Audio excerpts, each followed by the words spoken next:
Diogo, eu queria que você contasse para a gente também, né, e explicasse um pouco dessa situação em momentos de emergência, quando há necessidade de se conversar com as centrais de controle, quando se há necessidade de pedir autorizações. Normalmente, como que são esses processos, essa comunicação dos pilotos com as centrais, porque eles têm que tomar decisões em questões de segundos, né?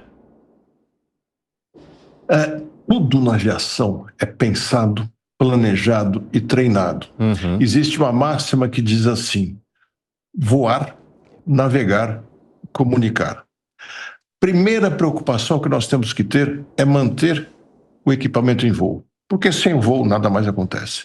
Se o voo estiver sob controle, aí a gente começa a pensar em navegar, de onde para onde nós vamos e onde nós queremos chegar.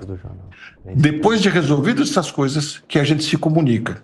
Isso tudo é muito claro, é muito forte na cabeça de quem tem um bom treinamento, e tenho convicção que a Passaredo, agora a Voepaz, faz isso bastante bem. A gente bastante sério. É uma companhia de gente da aviação, então ela sempre é gente que leva isso muito a sério.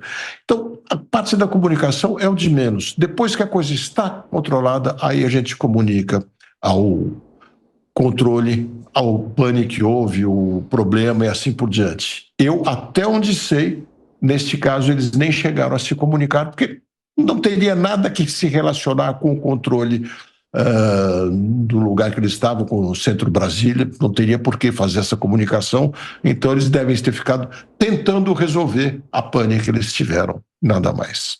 Fala, Segré. Quando o comandante Paulo mencionava 150, está se referindo a 15 mil pés, 220 mil pés e 180, 18 mil pés. Mas uma pergunta para Diogo. No caso esse em particular, não teria que ter alertado a emergência o piloto, Diogo? Essa é a terceira etapa. Primeiro você tem que voar o avião, entendeu? Digamos que amanhã você se viu numa situação com um avião de dorso que a gente fala é quando o avião está de cabeça para baixo. Primeira coisa que a gente tem que fazer é o quê? Botar o avião numa atitude normal de novo, tirá-lo da atitude anormal e garantir que o voo esteja acontecendo. Depois disso que a gente se comunica. Isso é importante a gente ter na cabeça, Segré, porque se a gente coloca a comunicação à frente, certamente a gente vai comprometer a capacidade de resolver os problemas. Eu, em treinamento nos Estados Unidos, uma vez, tive uma situação onde eu voava, que eles falam, sob capota, que é a gente não pode ver fora do avião, somente dentro. Um instrutor do meu lado. E ele foi me dando uma série de panes nesse meu treinamento. Mais e mais e mais panes, e era uma pista que tinha ao meu lado, uma pista paralela, pousando um voo comercial. Eu fui ficando tão saturado de tarefas e preocupações que o controlador me chamava e eu não conseguia mais responder. E o instrutor falou, você não está ouvindo ele? E eu só balançava a cabeça dizendo que sim, mas eu não tinha mais condições cerebrais para responder. Por isso que o treinamento diz, voe, depois navegue e depois se comunique, porque voar é mais importante. Nessa situação eu consegui pousar em segurança, mas eu não conseguia dizer, não conseguia responder ao controlador. Meu cérebro não dava conta de tudo isso. Não sei se eu consegui ser claro com vocês. Sim, claríssimo. O Zé Maria Trindade, eu queria perguntar para você se há mais manifestações de autoridades e de órgãos aí de Brasília, e se você tiver também mais alguma pergunta, fique à vontade. Vai lá. Não, tem sim. O governo decidiu criar um grupo de trabalho e principalmente de acompanhamento de tudo que está acontecendo em Vinhedo, né? E esse grupo de trabalho inclui integrantes do Ministério da Aeronáutica, né, da Força Aérea Brasileira, e também, inclusive, vai fornecer equipamentos ali para ajudar o prefeito. O prefeito estava falando da transferência dos corpos, né? E também sobre o que vai acontecer a partir desse acidente. Eu queria fazer uma pergunta exatamente sobre esses treinamentos. Eu conheço um piloto piloto de caça, né? Passou por testes de centrífuga especializados e tal. Por que o piloto ele tem que ser muito bem treinado e por que ele não pode ter absolutamente nenhum problema de visão, não pode ter um problema de saúde mais grave? Existe esse controle rígido?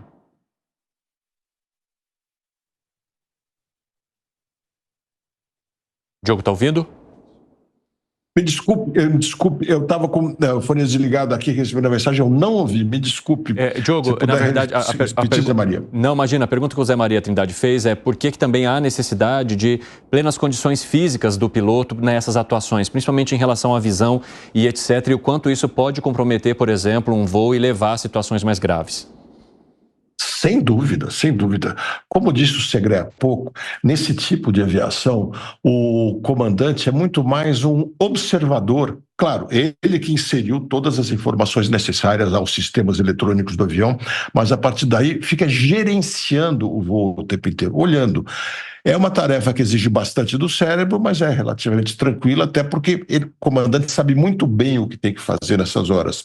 Mas se o sono está ruim, se a pessoa bebeu, mesmo que respeitando o efeito regulamentar, mas isso atrapalha o sono, se não está bem fisicamente, está com problemas psicológicos, nessas horas ela já tem uma carga emocional atrapalhando o cérebro dela.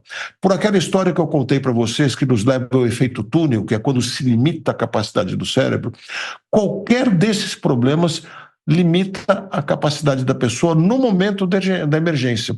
Por isso que a gente tem que estar extremamente bem de saúde, a pressão não pode estar acima de 14/8, uma série de coisas assim, porque nessas horas nós temos que ter uma capacidade plena de concentração para resolver as questões.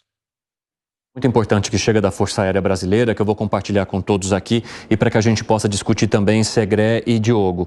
A Força Aérea Brasileira diz que o voo ocorreu dentro da normalidade até a 1h20 da tarde.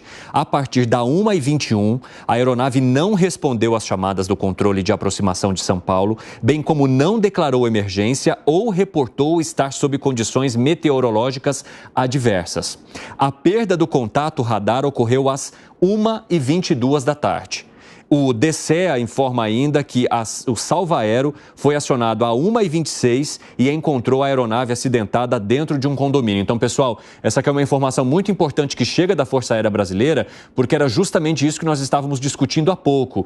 De que maneira que houve o comunicado de uma emergência, por que esse comunicado não foi atendido ou se isso poderia ter acontecido. O que a Força Aérea Brasileira traz para a gente neste momento é que a partir de 1h21 da tarde, a aeronave não respondeu às chamadas do controle de aproximação de São Paulo, bem como não declarou emergência ou reportou estar sob condições meteorológicas adversas. Gustavo Segré. Por isso é importante a obtenção das informações das caixas pretas, porque aí identifica a comunicação dentro da cabine de comando e os indicadores de voo, né? Se estavam todos em indicadores normais. O curioso, e agregando ao que o Diogo perfeitamente colocava, imagina uma situação em que o piloto tem que se concentrar em colocar o avião voando e com um monte de alertas e alarmes que estão soando ao mesmo tempo. Está todo mundo tocando um monte de alarmes que, obviamente, em caso de funcionar bem o avião, disparam esses alarmes indicando que tem alguma falha. O piloto tem que conseguir manter o avião voando e, além do mais, tentar encontrar qual foi o problema que está motivando esse alarme. E, juntamente com o copiloto, tentando manter o avião no ar. Ou seja, não é uma situação fácil. Agora, me chama a atenção que não tenha tido nenhum contato. Essa informação não tínhamos, que você acabou de falar agora, Evandro, de que o controle chamava o avião e o avião não respondia. Isso agrega mais um insumo de dúvida sobre isso. É uma informação muito relevante, né, Diogo?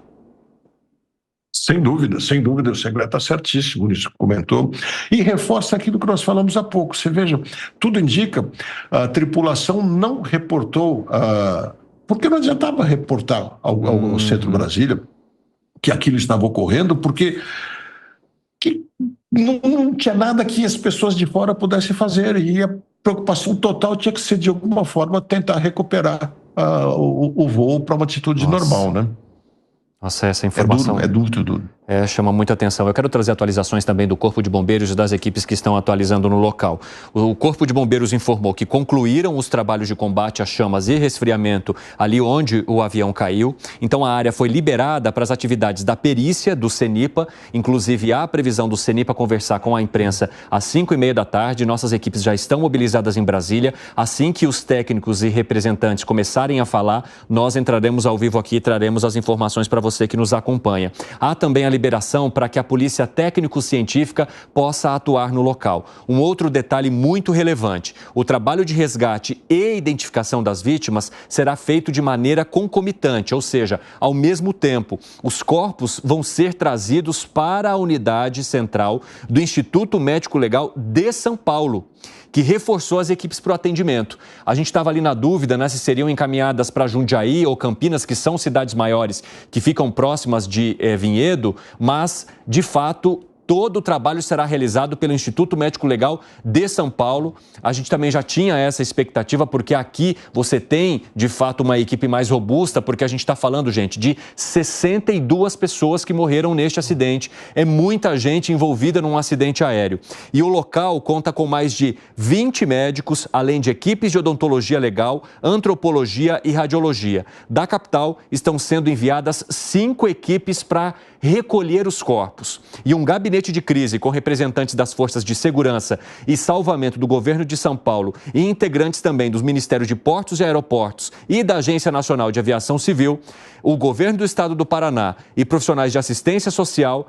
Esse gabinete foi instalado ali no local para acompanhar e auxiliar nos trabalhos. Um gabinete montado a 100 metros do local para fazer todo esse serviço. Então, agora começa esse trabalho também de identificação e principalmente, né, de recebimento das famílias, dos parentes que devem vir até São Paulo para reconhecer esses corpos. E o prefeito acabou de contar para a gente que está sendo feito um trabalho ali também de recolher DNA, para fazer testes, para agilizar essa identificação e depois o transporte desses corpos até as cidades onde essas famílias vão velar e enterrar essas pessoas. Tem uma questão também muito relacionada a seguro, né, Alan Gani, que é importante, que vai ser acompanhado a partir de agora. Como é que normalmente funciona nesses casos? Exatamente. Eu trabalhei numa empresa de seguro aéreo, que nem existe mais, Unibanco AIG, né?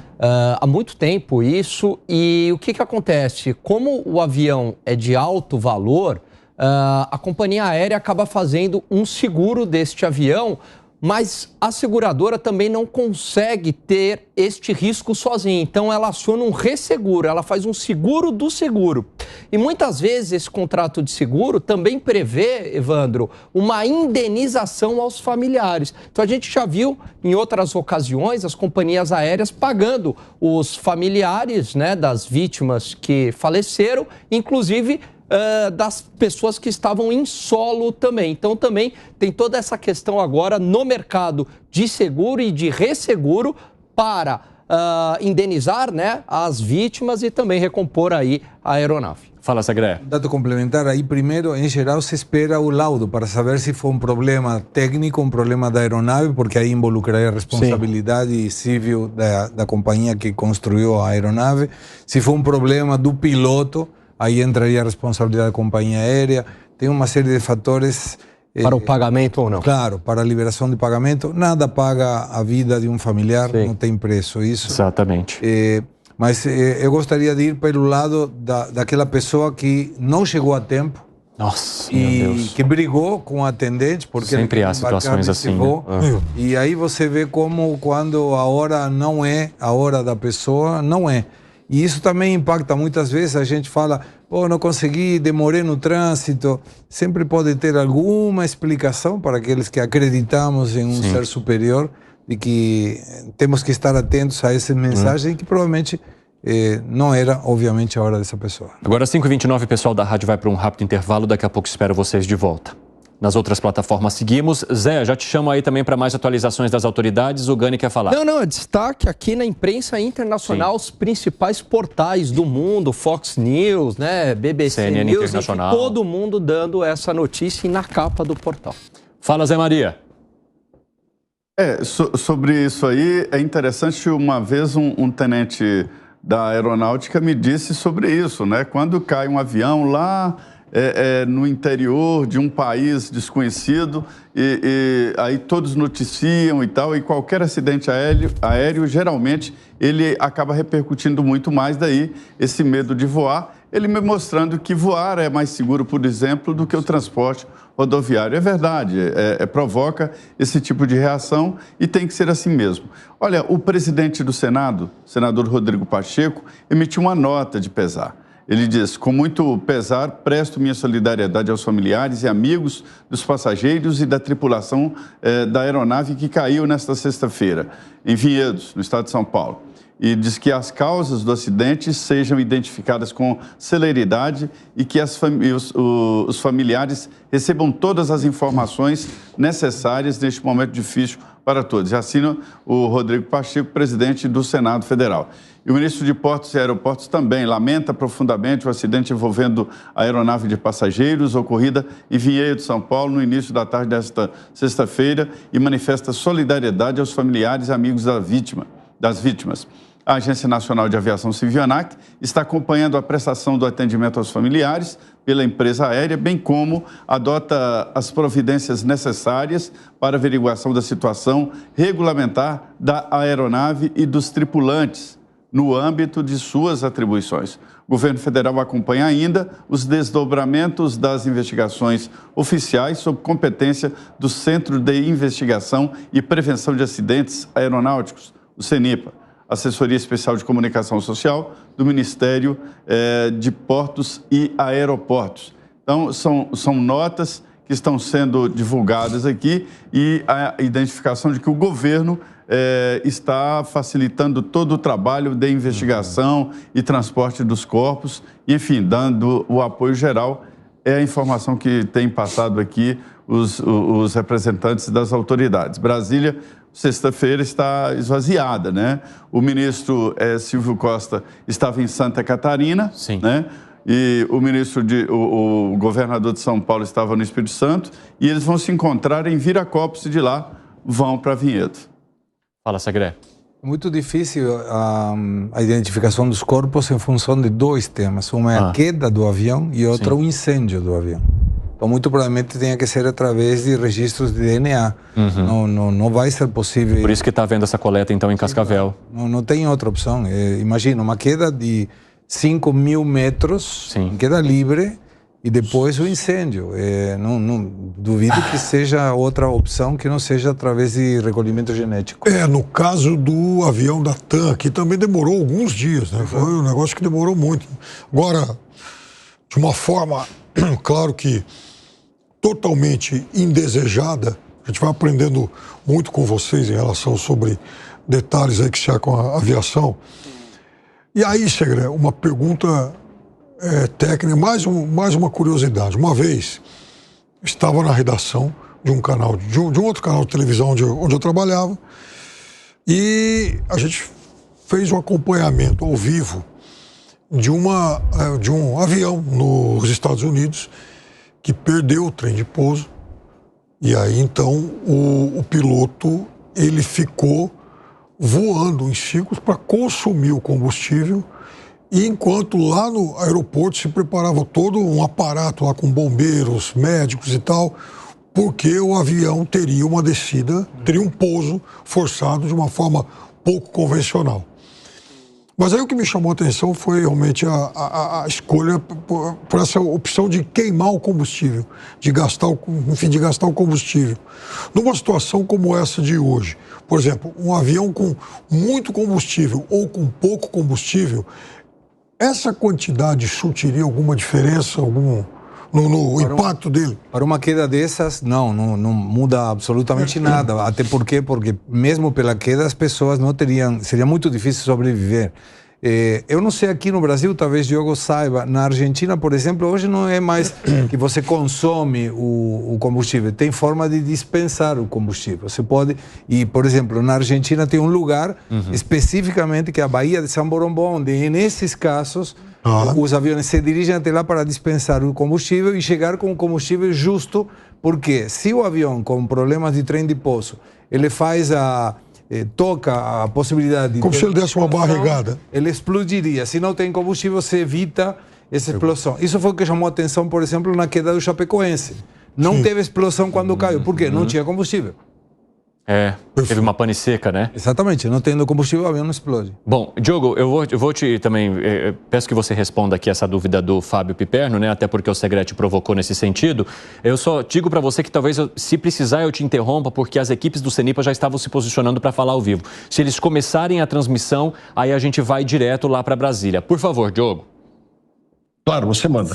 O Piperno trouxe um assunto interessante. Normalmente o que acontece, Piperno, é todo avião ele tem um peso máximo de decolagem e outro peso máximo de pouso.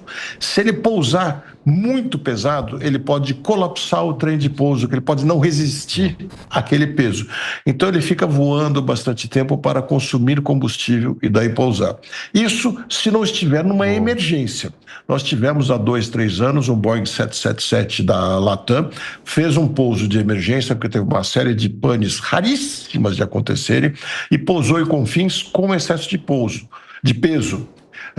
Ele consegue fazer, mas aconteceu que o dano no avião foi enorme, o custo para recuperar o avião foi de milhões e milhões de dólares. Mas as pessoas pousaram em segurança. Alguns aviões, como disse o Segré, têm capacidade de alijar combustível, ou seja, abrem umas válvulas e jogam combustível que ele não cai líquido no chão, ele vaporiza no ar e se mistura com o ar e ponto final. Outros precisam queimar o combustível, o ATR não tem como alijar, mas não era o caso aqui, não tem nada a ver com esse assunto especificamente.